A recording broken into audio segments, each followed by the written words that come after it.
Tontonlah sampai habis biar kalian gak salah paham. Saya akan membuat perumpamaan yang simpelnya. Ini ayam, dia gak pandai matematika. Suatu ketika saat dia scrolling, ada pelajaran yang menunjukkan tentang matematika, maksudnya video. Dan ketika itu dia mulai berpikir, kayaknya gue harus mulai mempelajari matematika. Mulailah dia mempelajari matematika dari awal.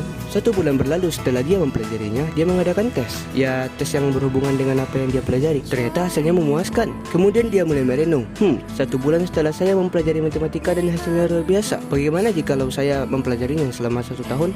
Mungkin, wow, hasilnya luar biasa.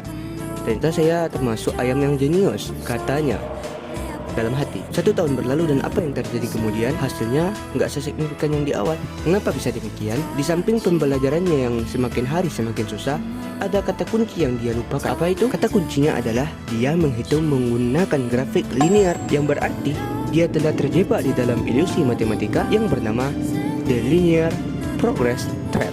Yaps, Anda gak salah dengar. Bagaimana bisa? Karena dalam pikiran kita, kemajuan itu bentuknya grafik linear, grafik yang lurus 45 derajat yang akan naik terus secara stabil. Kita juga sering berpikir jika kita mengeluarkan 10, maka kita akan menghasilkan 10, dan itu tidak salah.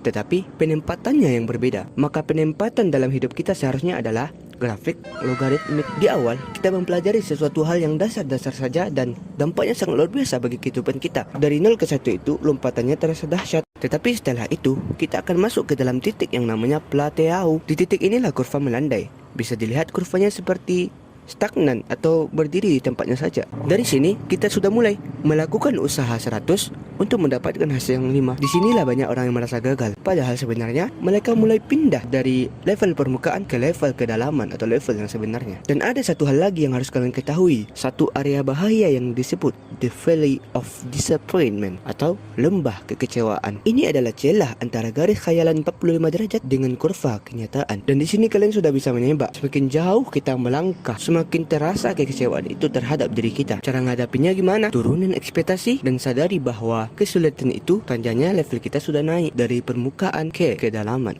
Tetapi ini bukan hanya tentang kucing dan bukan hanya tentang matematika. Suka konten yang beginian? Subscribe